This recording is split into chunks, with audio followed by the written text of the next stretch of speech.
2005 mayoral campaign and his ability to cooperate with President Trump's immigration crackdown. Now, let's remind everybody, Adams was accused of accepting benefits from wealthy foreign business people and at least one Turkish government official. He pleaded not guilty to charges of bribery, conspiracy, and campaign finance violations. His trial was originally scheduled for April, but everything is changing. Joining us now is Alice Gaynor. She covers the court. She's covered this case very carefully. Alice, I guess this is a surprise to some people who expected perhaps a quick dismissal of the motion. That's right. And the judge said he wasn't going to drag this on. So we were thinking there would be a decision today, but we thought there'd be a decision. Either he would rule one way or the other. However, it's still not a surprise that he went this route, and I'll tell you why.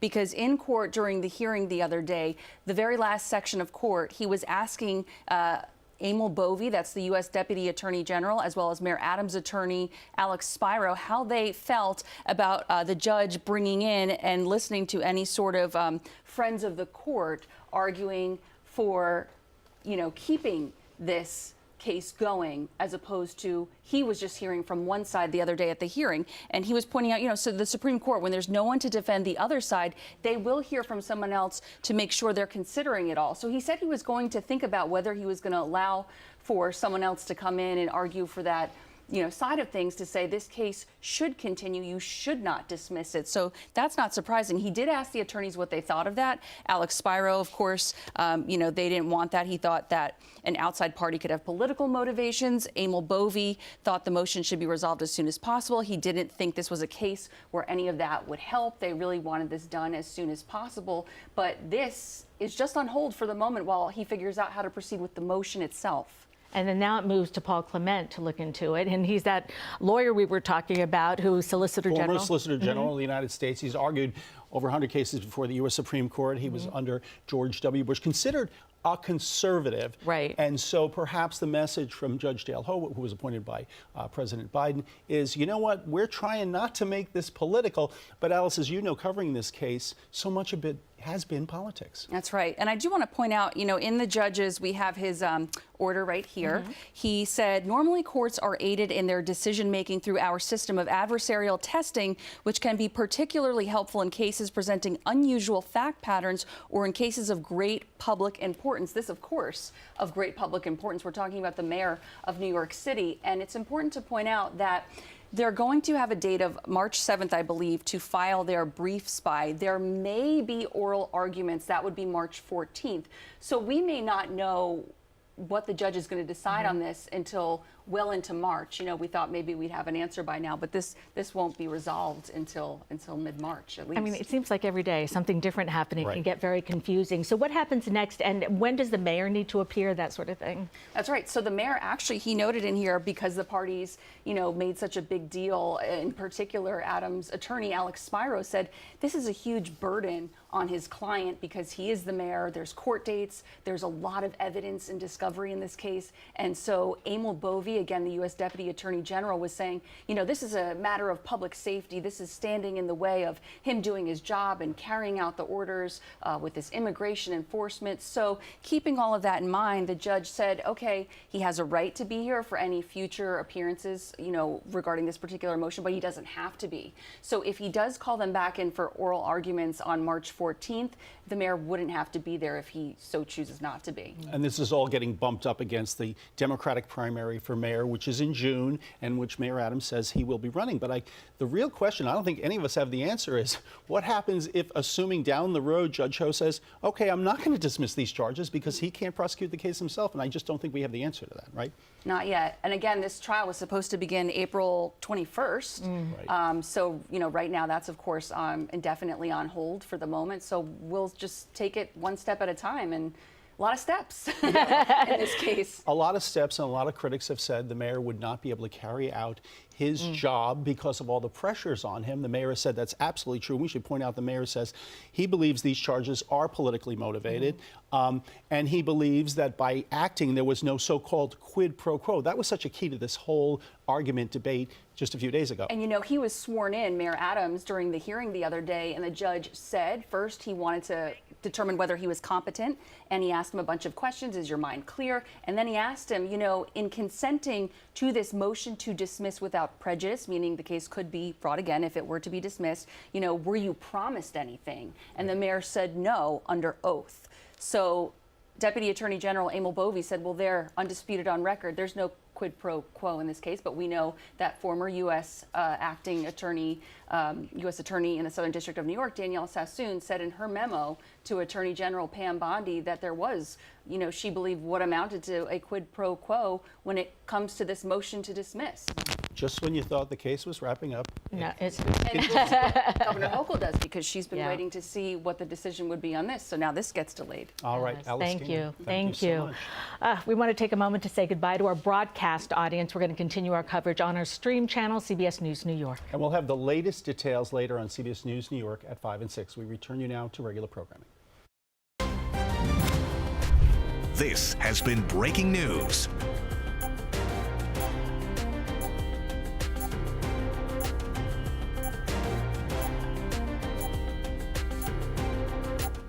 And thank you for staying with us on CBS News New York. I'm Dick Brennan. And I'm Cindy Hsu. The criminal case for Mayor Eric Adams survives for now. For more legal insights, we are joined now by Hofstra Law Professor James Sample. Professor, instead of issuing an immediate decision, Judge Dale Ho has appointed an outside attorney. How surprised are you by the appointment of Paul Clement? I'm surprised that Judge Ho chose to go this route. The path of least resistance was definitely to just dismiss the case and go along with what the Department of Justice was asking, along with Adams' attorneys.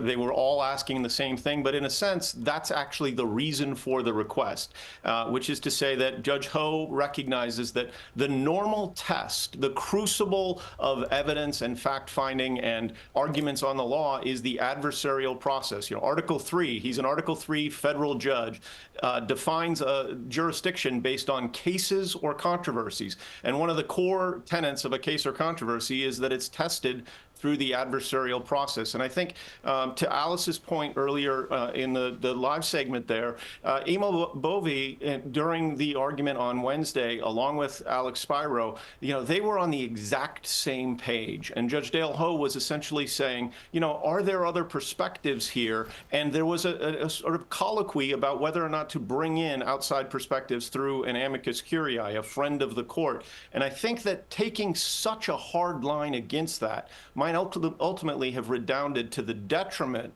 of the Department of Justice here, because Judge Ho is essentially trying to be careful, and he's got a credentialed conservative in Paul Clement. He's insulating himself from partisan criticism. There's no way you could characterize Paul Clement as anything but a conservative and an experienced attorney. So this is an opportunity for him to really, really be careful and to insulate himself from any criticism. Professor, I have to ask you, because all the things that Judge Ho is saying is all well and good, but at the end of the road and the end of the day, at some point, we're going to get to a point where he either decides to drop this case or let the case go forward. And if he lets the case go forward, how does the case go forward? Is there any precedent here? Well, the Rule 48 of the Federal Rules of Criminal Procedure says that prosecutors can seek to dismiss a case that they have brought with leave of the court. Leave of the court is just legalese for with the permission of the court. And so when they don't get that permission, if they are then also recalcitrant and resistant to prosecuting the case, the court retains the power to appoint a special prosecutor, an independent prosecutor, to press the adversarial side, to press the prosecutorial side. It would not be unprecedented. It would be highly unusual, and it would be out there on the edges of the periphery of what you see in the day-to-day of the court system. But to be clear, Judge Ho's order here, one of the things that really jumps out is what he characterizes as item 2 that he wants the parties to address, which is whether he, in making this decision, should consider any materials other than the motion itself. What he's referring to there, without a doubt, is the letter of Danielle Sassoon, which flatly contradicts the representations that were made in court on Wednesday by the Department of Justice and by Mayor Adams and by Mayor Adams' personal attorney, Mr. Spiro. So if you go down that road and if he does allow other materials in ultimately to be considered, then you've got a real question of debatable fact as to what the facts are. In that scenario, is it really appropriate to dismiss the case? He's faced with imperfect options. Going forward and appointing a special prosecutor is not a perfect option, but dismissing the case if in fact he finds that the grounds that the Department of Justice and that the mayor are arguing for are false and contradicted, then that's not a good choice either. So he's being very careful here in approaching it in this manner. Professor, briefs are due by March 7th and oral arguments a week later if necessary. Do you expect anything to change between then and now? I suspect we're in a quiet period, Cindy, between then and now, at least on the legal front. Obviously, there is the political maelstrom that is swirling around, and now the new proposals just yesterday from Governor Hochul about the so-called guardrails. There's a lot that will happen politically. Certainly, there are deputy mayor positions that need to be filled. But I think legally, we're in a holding pattern until March 7th and probably until at least March 14th, when there is that possibility of an oral argument, as Alice mentioned. And then, as we said earlier, then it bumps up against the election process, which is a Democratic primary for mayor in June. I also have to ask you this, and you mentioned the word political. Federal judges, federal cases, they're supposed to be above politics. This case, it seems like the barn door is open and it ain't getting shut anytime soon. I think that's right, Dick, but I think that the actor here who is being the least political of all of the actors is Judge Ho, which is to say that he was presented with the exact opposite of a normal judicial hearing on Wednesday.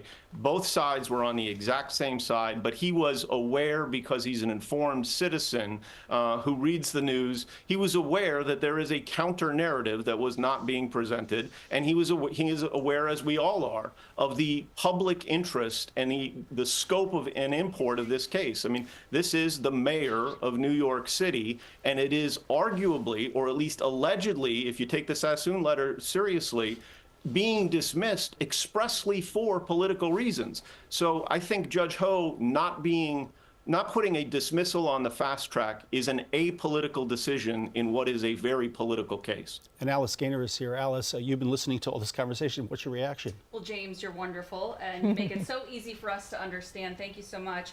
My question is, the other day during the hearing, the judge right off the bat had said, I'm not going to be asking you questions about the indictment itself. I'm going to be asking you about the motion to dismiss. He mentioned the motion to dismiss said it's not based on the strength of evidence of the case. What is the judge allowed to consider here when it comes to taking all this into consideration? We're going to have this outside prosecutor coming in. So is he going to be looking at certain facts of the case, or is it really just the motion to dismiss itself? I think that's a really good question, and I think that the answer is he's not going to be looking at the case itself. He's going to be looking at the motion and facts that are specific, that may be outside the four corners of the motion and outside the four corners of the argument that was had Wednesday, but limited to the subject of the dismissal. So, for example, the merits of the case and the underlying charges, I don't think Judge Ho has any interest, nor do I think it would be appropriate at this stage for him to explore those in any meaningful way. But exploring the underlying agreement as between Mayor Adams and the Department of Justice, exploring the actual facts of the meeting that took place prior to the Department of Justice agreeing to dismiss the case. In other words, exploring the counter-narrative in the Sassoon letter, exploring the fact that all of these resignations at the Department of Justice ensued because so many people in the Department of Justice thought that the only basis for dismissing the case was purely politics. I think that he is going to consider whether to consider that kind of outside information, but that is outside information that goes to the specific subject of the agreement to dismiss. Professor Samples, thank you so much for your insight. And Alice, I mean, you're going through every single page, a lot of pages to go through. Notes from the hearing the other day. Don't you have to be at a courthouse somewhere, some case, there's something going on. Alice Gaynor, who covers courts for us and does it better than anyone else. Alice Gaynor, thank you so much, and thanks for joining us for this special report. I'm Dick Brennan. And I'm Cindy Shue. We'll have much more coming up on CBS News at 5. We're going to send you back to regular programming. This has been breaking news. This is breaking news. We enter our program with breaking news. The criminal case for Mayor Eric Adams survives for now. I'm Dick Brennan. And I'm Cindy Hsu. Federal Judge Dale Ho has ordered an outside attorney to argue the matter over whether the mayor's case should be dismissed. That attorney is former Solicitor General Paul Clement. The lawyers for the Department of Justice made their case before a federal judge in Manhattan earlier this week, and further explaining their motion, which claimed that the case interfered with both Adams' 2025 mayoral campaign and his ability to cooperate with President Trump's immigration crackdown. Now, let's remind everybody, Adams was accused of accepting benefits from wealthy foreign business people, and at least one Turkish government official. He pleaded not guilty to charges of bribery, conspiracy, and campaign finance violations. His trial was originally scheduled for April, but everything is changing. Joining us now is Alice Gaynor. She covers the court. She's covered this case very carefully. Alice, I guess this is a surprise to some people who expected perhaps a quick dismissal of the motion. That's right. And the judge said he wasn't going to drag this on. So we were thinking there would be a decision today, but we thought there'd be a decision. Either he would rule one way or the other. However, it's still not a surprise that he went this route, and I'll tell you why. Because in court during the hearing the other day, the very last section of court, he was asking Emil Bovee, that's the U.S. Deputy Attorney General, as well as Mayor Adams' attorney, Alex Spiro, how they felt about the judge bringing in and listening to any sort of friends of the court arguing for, keeping this case going, as opposed to he was just hearing from one side the other day at the hearing. And he was pointing out, so the Supreme Court, when there's no one to defend the other side, they will hear from someone else to make sure they're considering it all. So he said he was going to think about whether he was going to allow for someone else to come in and argue for that side of things, to say this case should continue. You should not dismiss it. So that's not surprising. He did ask the attorneys what they thought of that. Alex Spiro, of course, they didn't want that. He thought that an outside party could have political motivations. Emil Bovee thought the motion should be resolved as soon as possible. He didn't think this was a case where any of that would help. They really wanted this done as soon as possible. But this is just on hold for the moment while he figures out how to proceed with the motion itself. And then now it moves to Paul Clement to look into it. And he's that lawyer we were talking about, who's Solicitor General. Former Solicitor General of the United States. He's argued over 100 cases before the U.S. Supreme Court. He was under George W. Bush, considered a conservative. Right. And so perhaps the message from Judge Dale Ho, who was appointed by President Biden, is, you know what, we're trying not to make this political. But Alice, as you know, covering this case, so much of it has been politics. That's right. And I do want to point out, in the judges, we have his order right here. He said, normally courts are aided